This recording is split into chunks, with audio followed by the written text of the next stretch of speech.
everyone. My name is Iselina Pujol. I am an art teacher and I will talk about multiple intelligence theory developed by Howard Gardner.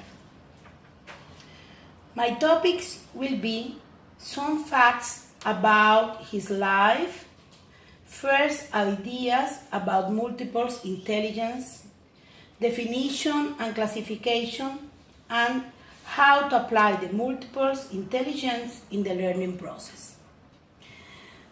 Dr. Howard Gardner, professor of education at Harvard University, is known by his theory of multiple intelligence.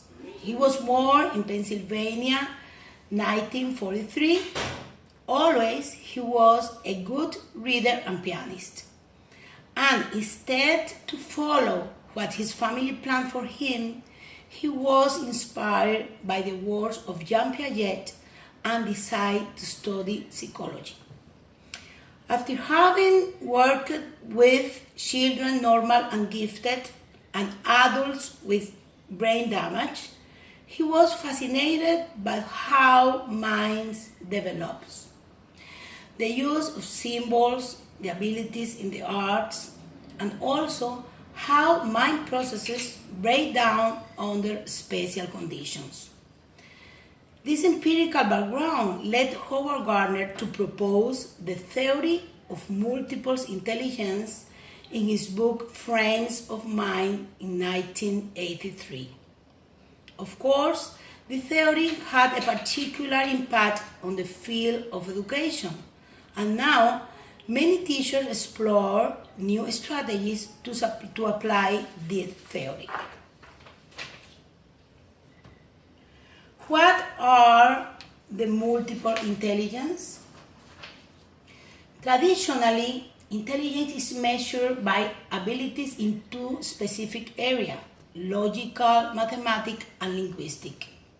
Tests of IQ determine the level of these abilities.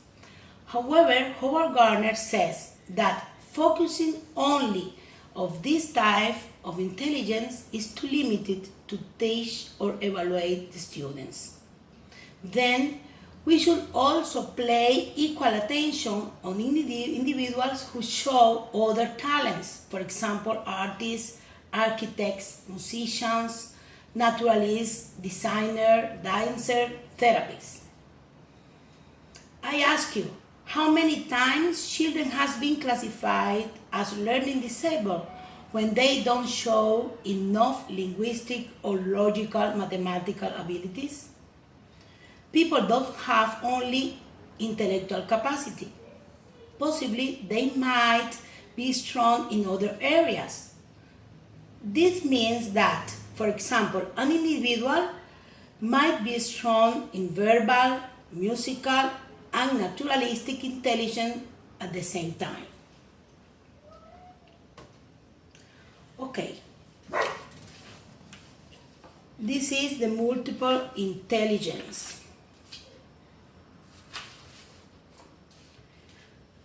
The 8 intelligence proposed by Howard Gardner are visual spatial, linguistic verbal, mathematical, kinesthetic, musical, interpersonal, intrapersonal, and naturalistic. Now I will explain every one of these.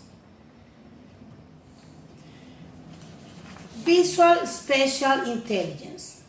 People who are strong in visual spatial intelligence are good at visualizing things, understanding maps, videos, and pictures. Linguistic verbal intelligence. People who are strong in linguistic verbal intelligence are able to use words when writing and speaking. They are very good at writing stories, memorizing information, and reading.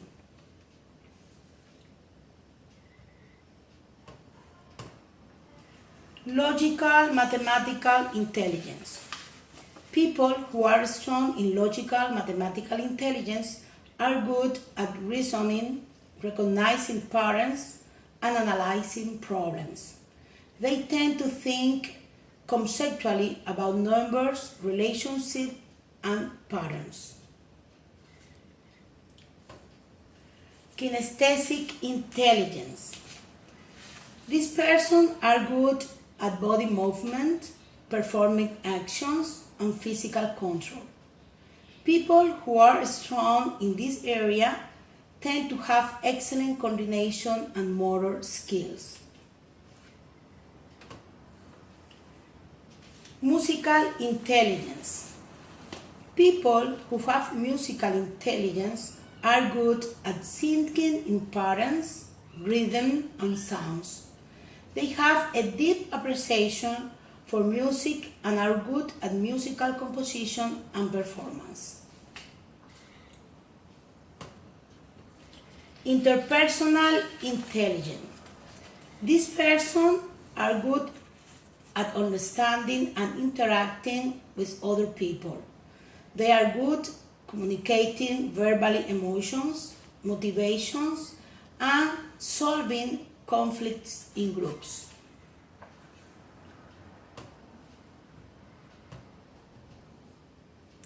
Excuse me.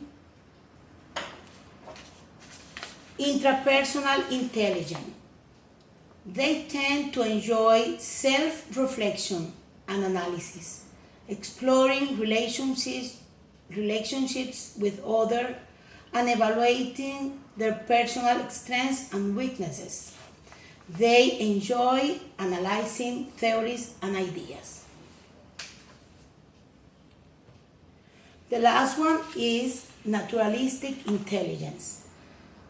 Naturalistic is the most recent addition to Gardner's theory, and it has found more resistance. According to Gardner, these individuals are interested deeply in nature, nurturing the environment, and enjoy learning about other species. But the real challenge for teachers is how to apply the theory of multiple intelligence in the classroom. Howard Gardner said, every scene can touch in more than one way.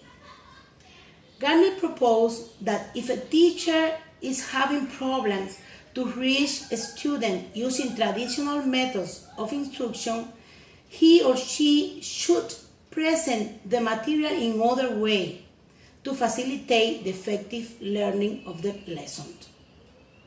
Then, some ideas that he promotes is having an understanding of different teaching approach, applying a variety of ways to present the content of students, gathering information about students' strengths and weaknesses, providing activities for students to develop their interest, engage students with a variety of contexts, for example, learning fractions through musical notes or flower petals or poetic meter, giving students multiple ways to access the content.